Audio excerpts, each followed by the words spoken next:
வணக்கம், காரைக்குடி பாப்பா கிச்சன். இன்னைக்கு எளிமையான முட்டை கிரேவி செய்ய போகிறோம். வாங்க எப்படி செய்கிறதுன்னு பார்ப்போம். நல்லெண்ணெய் ஊற்றிக்கிறேன். ரொம்ப ஈஸியான 10 நிமிஷத்தில் செஞ்சிடலாம். தாளிப்புக்கு சோம்பு போட்டுக்கிட்டு பொரிஞ்சிருச்சு. நம்ம பொடிசா கட் பண்ண வெங்காயத்தை சேர்த்துக்கிடுவோம். ரொம்ப எளிமையானதுங்க, ஈஸியாக நம்ம செஞ்சிடலாம்.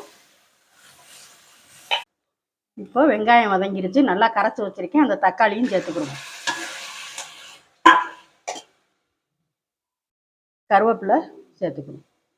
உப்பு போட்டு கல் உப்பு போட்டுக்கிறேன். மஞ்சத்தூள் போட்டுக்கிறேன். குழம்பு மிளகாத்தூள் போட்டுக்கிறேன். தேவையான அளவு தண்ணி ஊற்றிக்கிறேன்.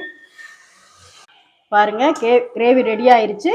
நம்ம இப்போ அவிச்சு நறுக்கி வச்சுருக்க முட்டையை இந்த மாதிரி முனையில் நறுக்கி வச்சுருக்கேன். இப்போ நம்ம முட்டையை சேர்த்துக்க போகிறோம். ரெடி ஆயிடுச்சு. சேனலை சப்ஸ்கிரைப் பண்ணுங்கள். உங்கள் ஃப்ரெண்ட்ஸுகளுக்கும்